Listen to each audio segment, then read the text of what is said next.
Hey everybody, welcome. We'll get started here probably in about let's call it a minute and a half. We'll give folks a chance to jump in here and then we'll get started.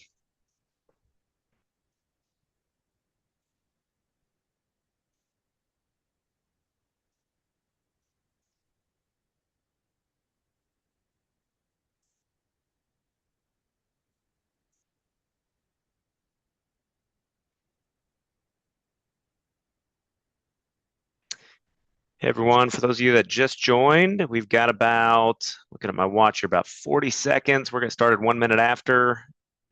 Give everybody a chance to jump in and then we will get started at 1 minute after, 30 seconds.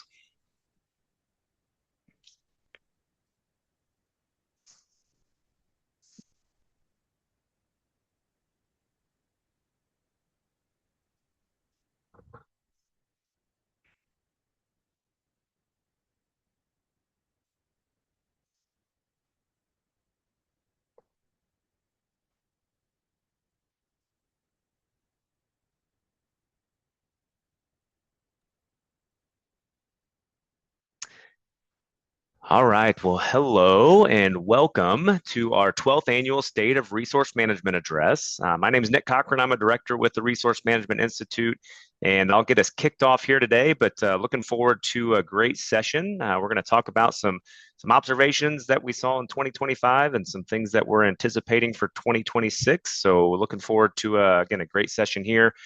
Before we get started, I do want to give a big shout out and thank you to our sponsors. So for today's event, Dayshape and Cantata are our sponsors. So again, thank you to Dayshape, thank you to Cantata. We can't put on these events without the great support of our sponsors. So again, Dayshape, Cantata, appreciate you sponsoring today's session. If you are either new to the Resource Management Institute or if you've been around for a while, just a kind of a quick refresher here. We are an institute that's dedicated to the advancement of resource and workforce management through thought leadership, best practices, and standards. Our goal, our purpose is to elevate how the world plans and manages its people. And so we do that a number of ways. We've been around since 2016.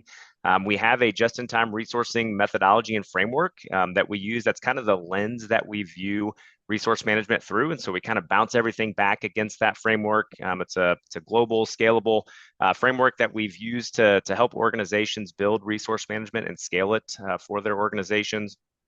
We also have insights, market research. You're going to get a good dose of that today. So you get a great opportunity to see some of our market research. But if you haven't explored that, if you haven't taken a part of our surveys, we encourage you to do so. There's a lot of good data out there. We've been doing that for several years now. And so we do have a lot of trending data. So it's good to just see year over year what things look like in the resource management space. You see there right in the middle of the screen, collaboration. So we have our industry events. We hold one in the fall. We hold one in the spring, and so we've got our big event coming up here in April. And so I know Ryan will share some more about that later on in our session. But I would love to see many of you there. And I'm just kind of looking at my screen. I see a lot of familiar names and folks that have been there before. And so I hope to see some of you in April as well. Education. So we have a lot of training around resource management. So if you're looking for some professional development for yourself, for your team, we've got a lot of good training programs out there, as well as our resource management certified professional. We call it RMCP for short. That's our certification program for resource management.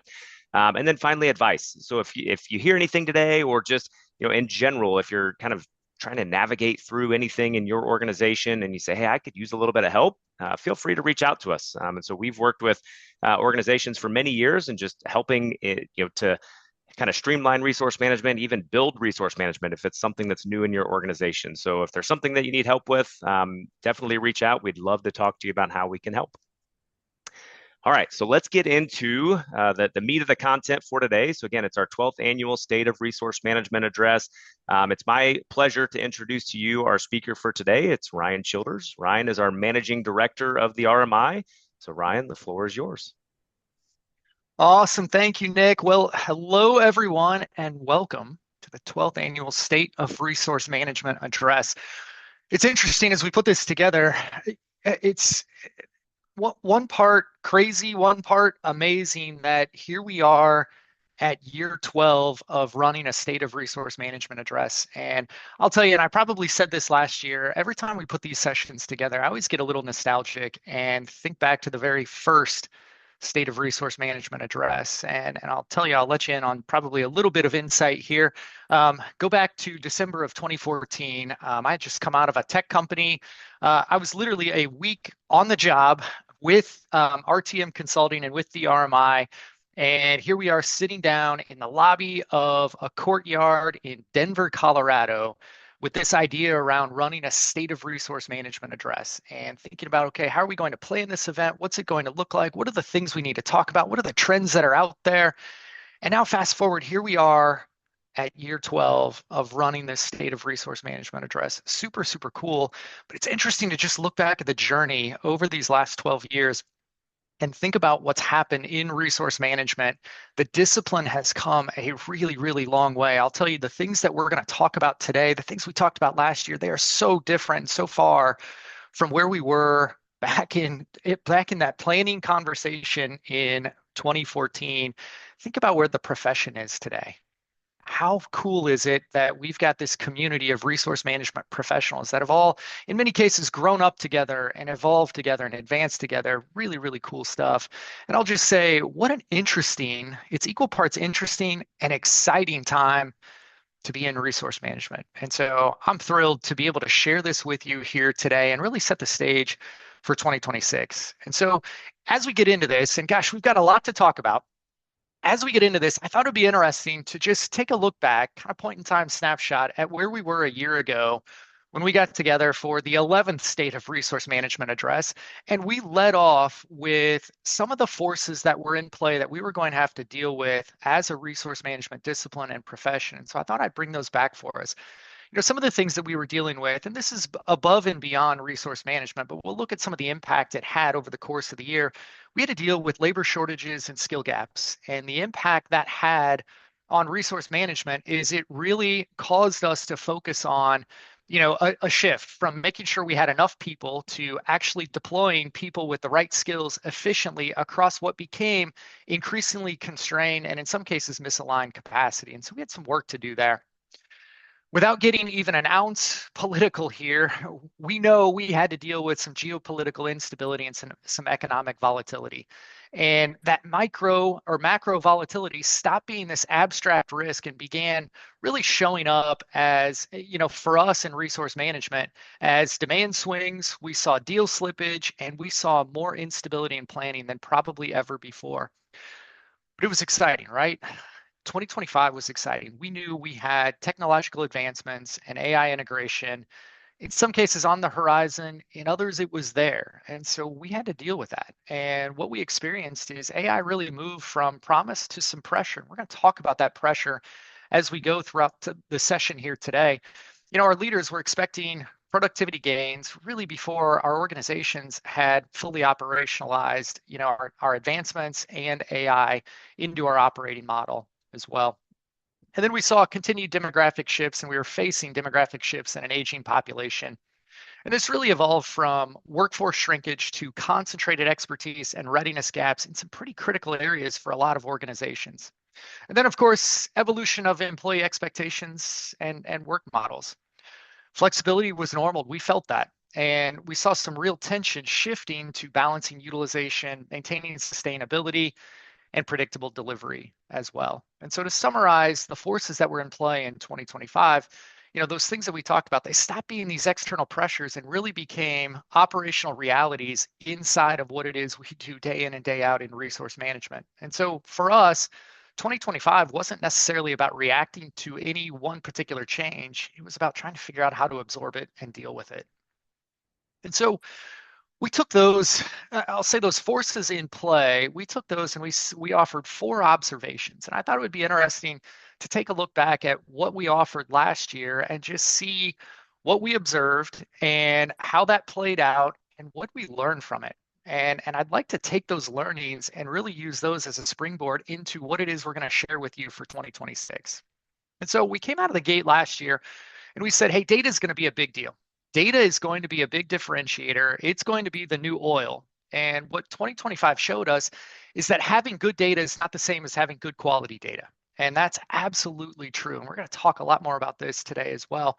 And so the big learning here is that data is really only an asset when we have the discipline behind it that makes it reliable, comparable, and it's actually something we can do something with, right? You're going to hear me say this a couple of times. At the end of the day, garbage in is still going to be garbage out. And so good quality data is absolutely paramount to everything we do. We said 2025 was going to be the year of value. That was our theme for RMGS back in April of last year. It was all about amplifying the value of resource management. And so we said our commitment to value had to increase in everything that we do. And so what we experienced in 2025 is the value of resource management, it continued to be under pressure. And it was hard. And you told us this. We heard this from a lot of RMI members. It was hard for some of us, many of us, to define the value of resource management. And it was easy for a lot of organizations to simply challenge it. And so, a key learning that we need to take from this is the value of resource management is no longer measured simply by being visible in our organizations, but by the quality of the decisions we enable and the value we provide to the larger organization as a whole. And then what about AI? We took a stand and we said AI is going to enable resource management to become even more strategic. And I'll say AI certainly entered the conversation in 2025, but it mostly raised expectations faster than capabilities. And so I think a key learning here is we wholeheartedly believe AI has the ability to elevate resource management, but only if our underlying discipline is strong enough to support it.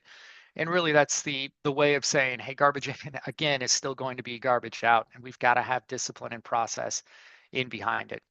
And so, observation number 4, and this is one I'll say this is a drum we've been banging on for a couple of years now, and one that you're going to continue to see and hear from us because of how strongly we believe in what this is really telling us we need to do from a skill set standpoint. And it goes like this: our interpersonal skills are going to become the true differentiator for us in resource management. And so, we would come out and say this proved to be a really accurate observation. Volatility increased tension, and we know a lot of RM leaders had to spend more time influencing than actually planning in 2025. And so, as our systems get smarter, as we enter this age of resource management intelligence, our ability to influence becomes more human and not less. And so, what you're going to continue to hear and see from us is we've got to continue to develop our soft skills. We've got to become more consultative, and we've got to think of ourselves as more of a trusted advisor to our organizations in everything that we do. And so 2025, just to summarize the observation that we offered, it really showed us that intelligence without discipline creates noise, and discipline without influence really goes a long way towards limiting our impact. So we've got some work to do. Let's turn the page. Let's turn the page on 2025. With some excitement, with some energy, let's bring on 2026. And so 2026, for us as a year is all about having discipline, data, and judgment to use what's going to be some new intelligence, being able to use that responsibly and at scale. And those are really, really powerful words. And so I thought we would start into what 2026 looks like by simply acknowledging forces that are in play in resource management. They're going to shape what resource management looks like this year. And at a high level, the things you're going to see here, these are forces that again are in play, but they're not new. They are now constant. They are interconnected, and we can't avoid them anymore. We're going to have to deal with them. And so the first is we're going to deal with more persistent demand volatility. The demand for people and skills is constantly going to be changing for us. It's fragmented and it's accelerating. And so what that means for us, we're going to have to deal with shorter booking and project approval horizons. That's just our reality. We'll have more deal slippage. We're going to have to go back to the well time and time again to scope and rescope and scope again. We're going to have to deal with this start and stop nature of our project flow. We'll deal with skills scarcity and capacity misalignment. Look, our problem anymore isn't necessarily headcount. It's about having the right headcount, the right skills, ready at the right time, in the right place, at the right cost.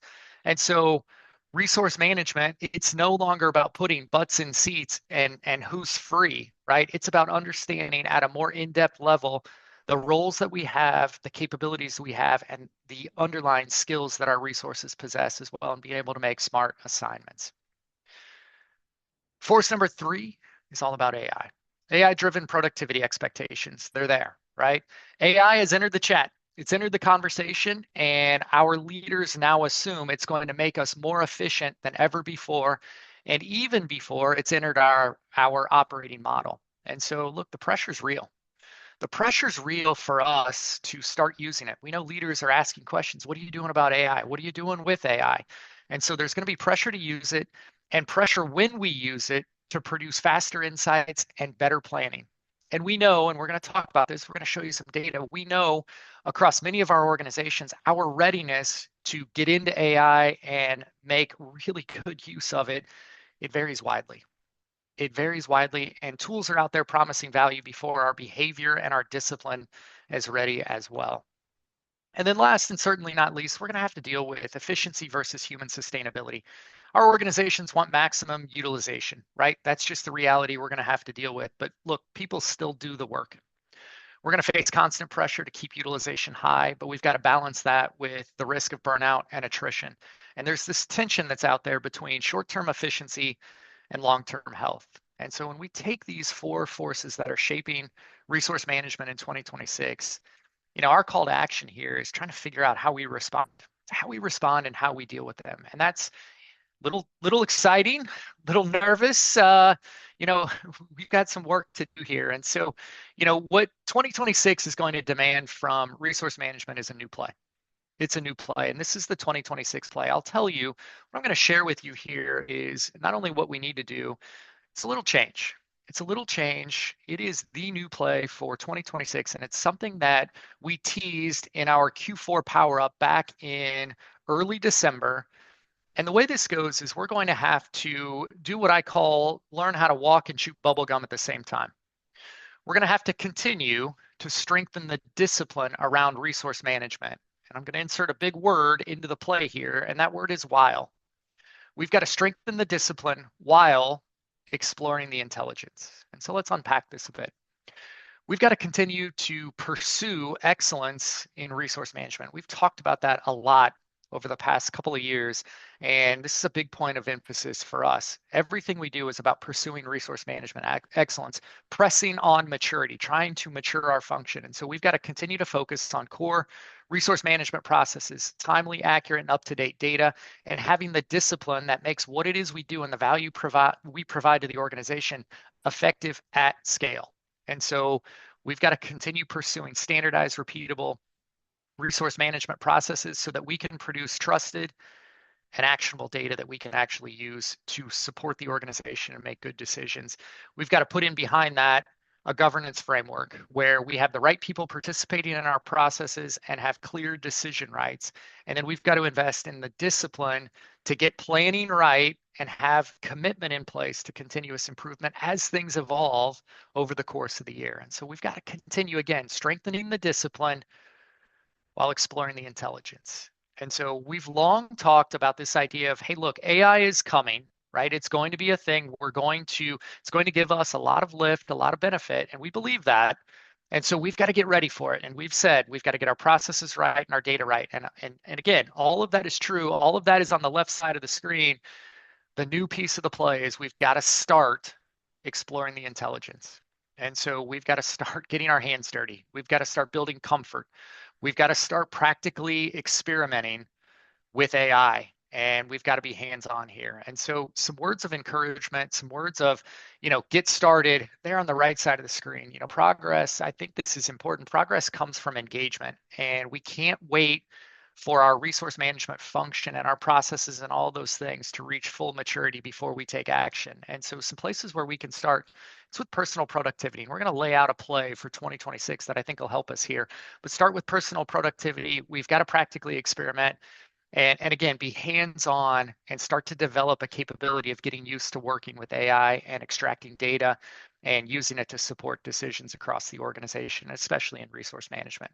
And so with that setup, I'm going to offer you three. I'm going to apply the rule of three here and say we're going to offer three observations that we're going to back up with research, and we're going to give you some leading practices as well. So let's get into each one of these. Observation number one for 2026 is we still have some work to do with value. And resource management value has to be proven and it has to be activated. So those are some different words than we've used in years past. And so we're going to talk about what those mean. What I'd like to do is just simply acknowledge the value journey that resource management is on in our organizations. And, I'd put it this way and just simply say, regardless of what industry you work in, what domain you work in, the nature of work that the resources you're responsible for, the nature of work of the things that they do, if you're in the services space, somehow, some way, resource management is happening. The real difference here is whether it's just happening, whether it's formally established or fully activated and proving its value. And so the journey looks something like this. And this is a left to right type journey here, but it starts on the left with the simple fact that in some organizations, resource management is still in its infancy and it's happening, but it may be mature, it may be a little tactical. And the characteristics that come with that type of operation is when you look up and you say, hey, gosh, I don't think the organization actually understands what resource management is all about and truly understand the value what we do actually provides to the organization. And so maybe we're a little tactical and we're really focused on things like scheduling and filling those staffing requests. It takes me back in time. One of our good friends is Gary Becker. Gary Becker's longtime RMI member, one of our advisory board members. Gary tells the story of he was brought into an organization and now a really large organization, brought in as resource management hire number one and tasked with building an RMO in order to solve that organization's staffing problem. That organization has come a long, long way since then, but it kind of takes you back in time to where resource management is just simply happening and some of the tactical things that folks are being asked to solve. And so, decisions may be reactive and project to project, right? We often tell the story of, if we're meeting with a services executive and they're asking us about resource management, if we look at the whiteboard and we see what looks like this big, elaborate, complex football play with people and projects and lines going all over the place, that's a pretty good sign that resource management is still at the starting block in that organization. It's not something that's very, very mature. Other signs, data may exist, but it's not trusted or used by leadership, right? And so that's where, again, resource management in its infancy and just kind of happening. As we progress in that value journey, you see the formation of RMOs. And this is 70% of organizations. This is data that comes directly from the RMI membership. 70% of organizations say they've established some form of an RMO. Some may have a couple of RMOs. In those organizations, resource management's generally understood.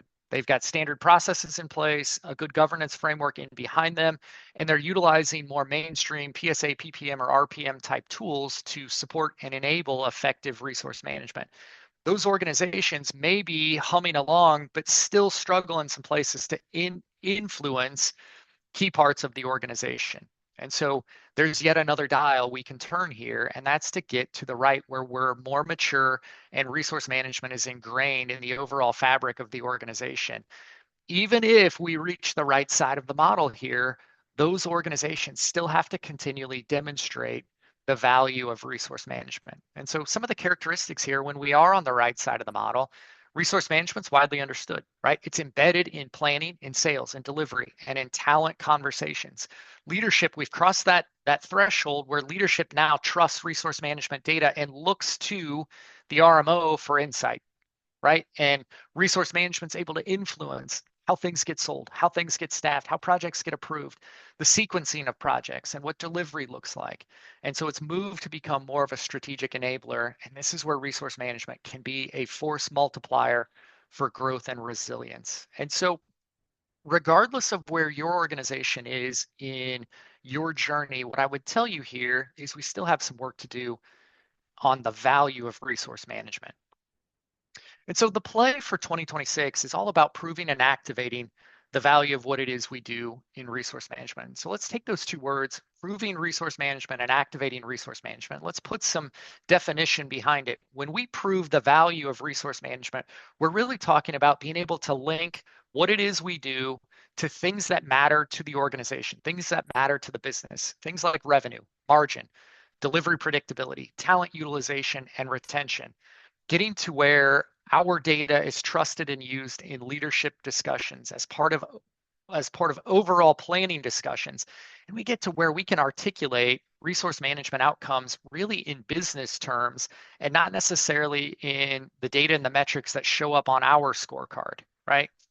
If we take that further and say we're now going to activate the value of resource management, that's where in our organization, our insights drive the work that's sold, the work that's approved, when work starts, how teams are formed, where investments are made, whether it's hiring people, hiring the right roles, the right skills, investing in tools and technology. Other signs resource management's pulled into decisions early and not brought in to, put out fires or handle escalations later. And the RMO acts as a connector. What a powerful thing. When we activate the value of resource management, we can get the RMO acting as a connector across cross-functional groups inside the organization. And so, why is this a big deal? Pick your metric of choice. We always say a third of projects fail to be delivered on time, on budget, or they run into quality issues.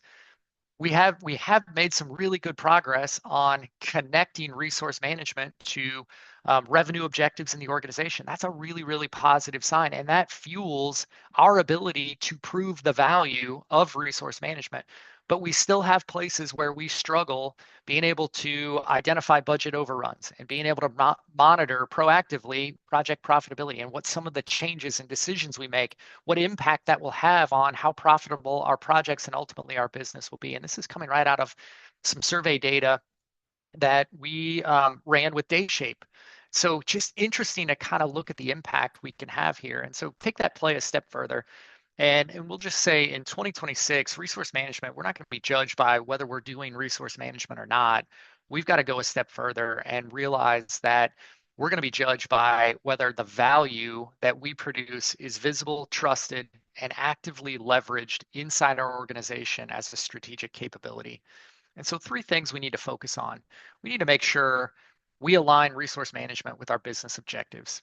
We need to be able to show measurable impact in terms the business can understand. And then we've got to communicate the value of resource management. We've been banging on this drum for a while now, but it's okay to celebrate success and it's okay to share the impact resource management is having. We've got to be able to measure it. We've got to be able to put that communication in terms the business can understand. And that's the real challenge here.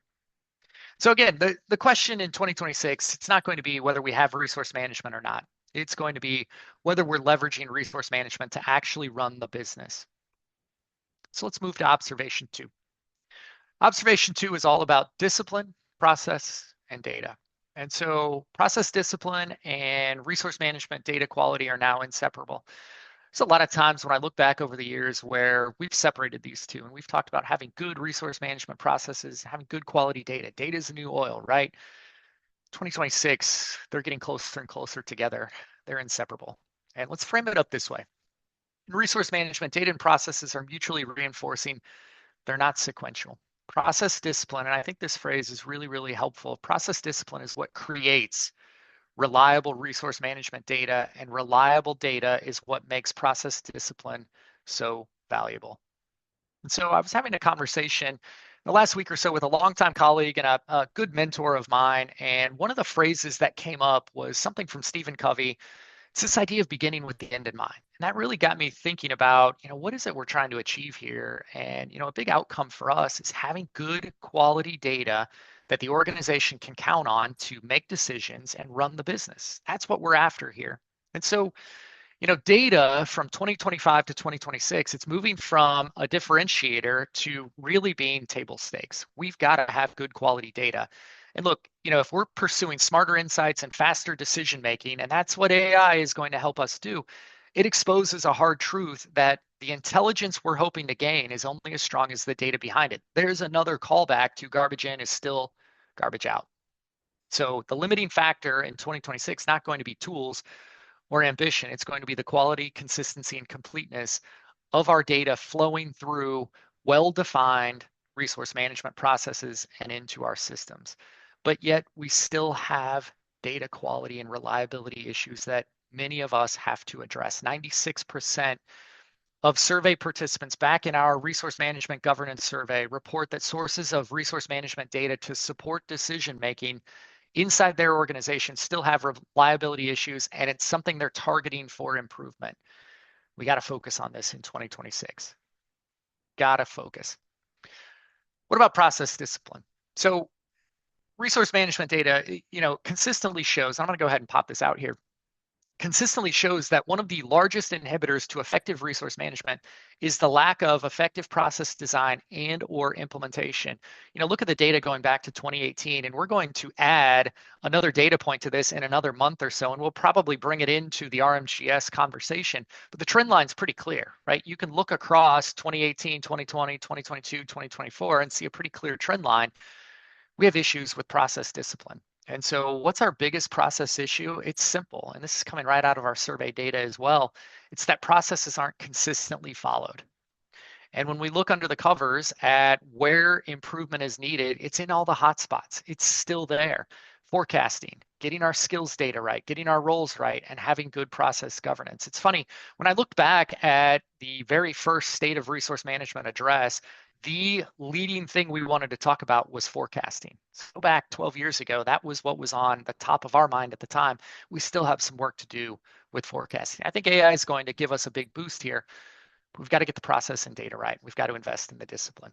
So the play for 2026 around strengthening the discipline, and this is something we shared back at RMI Connect back in late September of last year. We talked about our success enablers and process discipline being one of those big enablers. And so the investment to make is getting standardized processes in place, having them documented, and having underlying training so that we get the right people participating in the process, doing the right things. They know what their responsibility is, and using governance to make sure we're monitoring all of the inputs and outputs to get to quality data. And we're still tracking with whether our processes are effective or not, and then making that investment again in continuous improvement. Things are going to shift. They're going to evolve all throughout the year. So being able to monitor the effectiveness of our processes and being able to tweak and turn the dial and go back to the well and draw something up again, it's really, really important that we're keeping an eye on that ball as well. So places where we've got to make that investment in getting good process discipline, it starts with demand intake and qualification. That's going to fuel improvements to forecasting. And I'll tell you, we're going to help here in a big, big way in 2026. Our focus in our Q2 Power Up is going to be on demand inputs. So getting demand intake right and really identifying what that looks like and putting some leading practices in behind it. Super important that we do that. Then get into capacity modeling and our forecasting cadence, getting interlocks in place, getting right people participating in the process, driving a sense of accountability, getting our roles and skills defined, right? This has been a pain point for a lot of organizations for a while. There are some tools that are going a long, long way towards helping in this regard, but something we've got to make a top of mind focus for us in 2026. Getting into assignment, decision logic, exception handling, and escalation, all things that will come as well. And then data ownership and stewardship, another big piece to the puzzle. And so a formula that we've used, and I'm going to go ahead and put it out there, a formula that we've used that I wanted to pull back into this conversation because I think it's simple, I think it's catchy, and I think those things go a long way towards helping us drive improvement. And it's this idea of capture, perfect, and automate. And so as part of strengthening the discipline, the first things first, we've got to capture the right data. And, I'll take that a step further and just simply say, when we think about data capture, let's make sure we understand what data are we looking for, who has the ability to go get that data, and who's responsible for providing it, and making sure that's clear to everyone that's participating in our processes.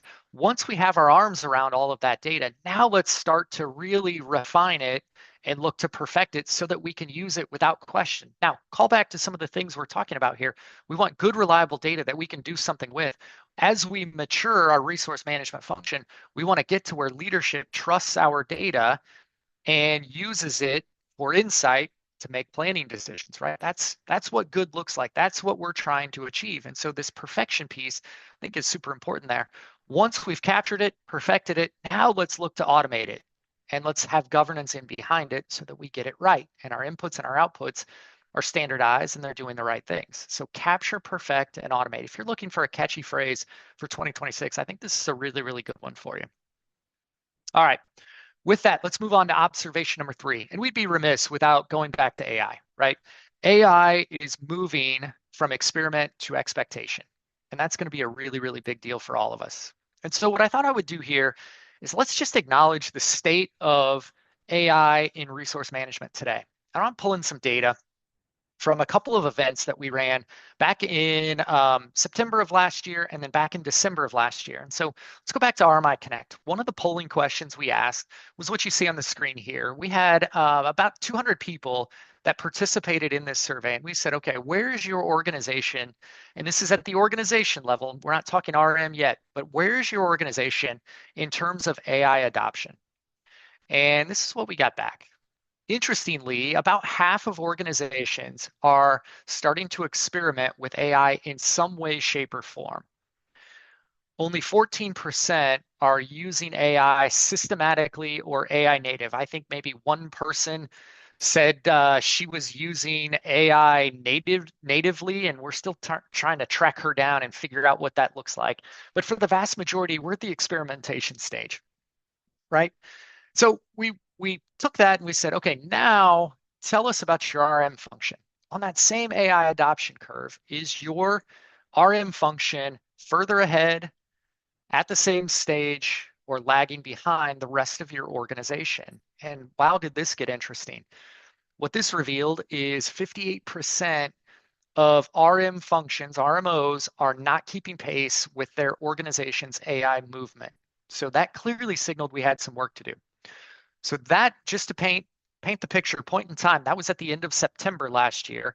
Fast forward to early December at our Q4 Power Up, which was all centered around AI in resource management. We said, okay, if AI usage is where it is, what's getting in the way? What's our biggest barrier to AI adoption? And so we asked that question in one of our polls, and we got kind of a scattershot of responses back. So let's kind of summarize this. What we saw is that the predominant posture in RM functions is that we're waiting. We're waiting on AI, right? And about half of those that are waiting on their system provider, their PSA, PPM, or RPM tool provider, waiting on them to infuse AI capability into their tool. Another quarter is waiting on things to get cleaned up inside their organization. So they're focused on process or data issues. And that's where, I'll say this, strengthen the discipline while exploring the intelligence, where that play was really born, is really to get us moving on both fronts there. We also saw another 27% struggling with fragmentation and ambiguity, not necessarily dealing with any kind of resistance. And then the interesting place, we saw 14% still in the starting block, looking for bandwidth in order to get started experimenting with AI. And so let's take all of that data and let's interpret it a little bit. And, let's just summarize it this way and say, okay, yet again, AI has certainly entered the chat, right? It is here and we're dealing with it. Leaders are talking about it. They're promoting it. They're encouraging use. And I would frame up the encouraging use to implying pressure or applying pressure to get started. Get started using AI in some way, shape, or form. And they're asking questions. What are you doing about AI? What are you doing with AI? And so while adoption of AI in RM lags the broader organizational ambition today, we know we have resource management teams actively experimenting. We saw that in the data, even if it's outside of formal systems and workflows. And so here's what that looks like and what we're most commonly seeing. We know there's some nascent use today. There are some PSA, PPM, and RPM tools that have AI functionality in them, and it's predominantly around matching skilled supply with well-defined demand. That's happening, and that's a really, really good thing. We like following along with that and seeing the improvement that can drive inside of resource management teams and organizations. We know other RM teams are simply extracting data out of their PSA, PPM, or RPM tool. They're manipulating it in spreadsheets and then dropping it into readily available Gen AI tools, the Chat GPTs, the Copilots, the Geminis, and others, uploading that data and asking those tools to do something with it, whether it's exploring patterns, insights, scenarios, whatever it might be. And so there's that active exploration going on. And then we also have another population of people, and there may be some overlap here, who are leveraging those same Gen AI tools that are at their disposal to boost their personal productivity. And you see some of the examples there. And so what this means is this is really marking a shift. AI is not this thing that's got the coming soon sign on it. It's here, and it's now assumed to be a part of how we get work done, even if that's done informally. And so we've got to start thinking of it as an assistive capability. and start experimenting safely. And what I mean by safely is within the protocols and governance that your organization is prescribing. And so the play here is all about exploring the intelligence in 2026. And the word that I like here, and I underlined it in the slide, AI in resource management is about creating leverage. It can simplify and streamline the busy work and amplify the insight in a big, big way. And so three things I would offer here. And these first two I'm going to pop out at the same time, and then I'll give you the third one. Where I would start, if you haven't started already, is start with your personal productivity. Start using AI to draft emails, summarize conversations, summarize meetings, help you create slides and all that stuff. Use it for your personal gain. Then start to look at its power and its capability to analyze and synthesize data. Take a big chunk of data, drop it out in AI, again, safely, ask it to do something with it. Ask it to interpret it for you, draw conclusions for you, right? It's a good starting point to just start to build some reps and get used to using it. And then once you get there, then let's take another step. And some of this will come with the tooling and the advancements that are coming. And we've been following along with these. Look for operational optimization around AI. And I think that's a good way to kind of frame this up. So 2026, the question's not going to be whether we're going to use AI in resource management. We are. It's just a matter of how responsibly and intentionally that use is going to evolve from individual experimentation, which is a lot of what we're doing today, into developing an organizational capability. So let me summarize these observations and bring back the 2026 play. Strengthen the discipline while exploring the intelligence. And so our reality in 2026 is simple. Tools have yet to solve resource management. I know the conversation is out there. There are some leaders who still think as soon as we get a tool in place, it's going to fix all this stuff. It's going to be the silver bullet we've always been looking for. And that's just simply not true. The need for intelligence is arriving faster than trust behind it, and our value still has to be earned. And so the winning play in 2026 is we've got to walk and chew bubblegum at the same time, right? We've got to strengthen the discipline while exploring the intelligence, doing that deliberately, responsibly, and at the pace that's right for your organization, something that your organization can sustain. So with that, I want to shift a little bit. So I hope you found some encouragement and some sense of direction in what we want to focus on in 2026. I want to look at what the RMI is going to do to support your organization and your pursuit of excellence and your pursuit of intelligence in the year ahead. And so the first thing I want to touch on here is the big one, right? Nick mentioned it. I'm going to talk about it in a little more detail. It is our 7th annual Resource Management Global Symposium. Big, bold theme for 2026. It is all about igniting the new age of resource management. So you can imagine what we're going to talk about in a big, big way at RMGS this year, April the 20th through the 22nd at the Westin, Indianapolis. So we're going to be right in the heart of downtown Indianapolis. We have a great event planned. We had another speaker confirmed today. I'm telling you, the agenda for this event is packed. We have a veteran group of speakers that are all chomping at the bit to come in and share their expertise in a big way with all of our attendees that will be with us in person. There will be a ton of insight shared, a ton of commiserating around the challenges we're all facing, a ton of networking and collaboration. This is just the coolest event of the year, and we're hoping you can be there with us. If you're interested in RMGS, there's a QR code there on the right side of the screen. If you follow that, it'll take you to our event page. You can take a look at the schedule. You can take a look soon. We'll be releasing our speakers and our agenda. But again, I'm telling you, this is as packed a lineup as we've had. It's as packed a veteran group of speakers that we've had. And again, we're super, super excited about it. Packed is another good word to describe what our Tech Expo is going to look like. So you see the list of technology providers there at the bottom of the screen. This is literally a who's who of PSA, PPM, and RPM tool providers. Each one of these groups, they will be there with a booth. They're going to set up in our Tech Expo. They're going to be able to show you what their tool looks like and have some really good conversations about how they can impact resource management inside of your organization. Many of these companies will be hosting breakout sessions and or participating on panels. So you'll have the opportunity to hear them speak as well. So we're super excited about what they're bringing to the event as well. So again, I hope you can sense the excitement. We're going big, we're going bold.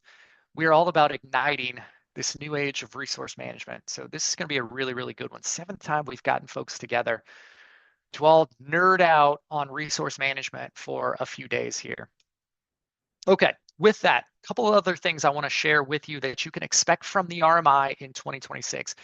We will host a power up session every quarter. The next one that's coming up is scheduled for March the 11th. There's a QR code there on the right side of the screen. If you follow that, it takes you right to the registration page. Our focus is on resource management excellence. And what we're going to do is we're going to take our resource management inhibitors, and you saw some of the data that came out of our latest inhibitors survey. We're going to add to that our Q1 survey results, and we're going to talk about what gets in the way of the pursuit of resource management excellence. We're anticipating a big crowd for this and a really, really good session here. Other topics we have planned for 2026, getting demand data right, getting demand data right. I told you that one was coming, right? We want to think about demand intake. We're also going to talk about the evolution of the resource management skill set. So where I mentioned soft skills, becoming more consultative, becoming more of a trusted advisor, we're going to really help in a big way along those lines in our Q3 Power Up. And then in Q4, we're going to play back and really take another state of the state when it comes to AI and resource management. Quarterly research, we're running quarterly surveys. We have one that's open now on the inhibitors to effective resource management. Again, if you follow the QR code there on the right side of the screen, it'll take you to our research page. You can participate in that survey and some of the others that we have out there and check out our market research. You can see the topics that we're going to cover. It's kind of a big, heavy-hitting list of topics that we want to research for you in 26 and give you some good data. Last thing I'll mention in terms of our events and research is more of a save the date. RMI Connect, so our really popular virtual event that we hold in the fall every year, September the 22nd and 24th, it will return this year. So you can kind of put a marker out on your calendar for that. We're going to share a whole bunch more as we get a lot closer to that one as well. I'll mention something about advisory services. So Nick kind of teased this as part of our introduction. And I'll say our advisory services line is something that's relatively new for the RMI to offer, but we've been offering consulting and advisory services through our original parent company, RTM Consulting, for a long time, going back to our inception back in 2007. What this has done is we've brought this into the RMI is you can take all of the expertise, all of the process and frameworks and data that we have at our disposal, and all of the visibility we get into our member organizations through member insights, through discussions, through all of our events, and through the RMCP classroom and the other organizations we consult with. You can tap into that expertise that we've built if you need some help and support advancing initiatives in your organization. And so that's the long way of saying, look, if you have something you're trying to get done and you need the know-how or you need the firepower with some bandwidth and some capability, give us a call. Give us a call. We'd be happy to talk about it and we'd be happy to help. And there's another QR code for you if you want to learn a little bit more about the ways in which we could help you if that's something that's a need for you. RMCP, so our training and certification program. Believe it or not, over 1,500 resource management professionals have gone through the RMCP training and certification program and can put RMCP after their name. They've earned the credential. We're running a series of programs again in 2026. The schedule and everything about the program is available at the QR code there on the right side of the screen. Just a little snapshot of some classes we have coming up. We just kicked off a class literally yesterday. We're going to run another virtual class that starts March the 3rd. And then a big one that you could put on your calendar. If you're planning to come to RMGS, we give you the opportunity to double dip and come away with not only the great RMGS experience, but also leave with your RMCP certification. And so if you're interested in that, let us know or check out the schedule. We wrap RMCP around the symposium. And so you get a really, really cool experience. We've got a big class planned for that week as well. And then, of course, we have the on-demand option. If you need flexibility to be able to take the training at a pace that works for you in and around your day-to-day work, we totally understand and get that. And so we have the on-demand option as well. So with that, I'm going to wrap us up here and give another shout out and a big thank you to our two sponsors for our State of Resource Management, our 12th State of Resource Management address, Dayshape and Cantata.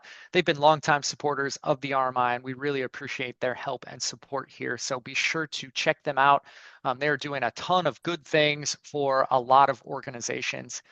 And so with that, I will just end with a big thank you. Appreciate you being a part of the RMI community, being a part of our 2026 State of Resource Management address. We will look for you all throughout the year at all of our events and participating in our research as well. So good luck, and let's all get excited about the year ahead, and we'll see you again real soon. Thank you.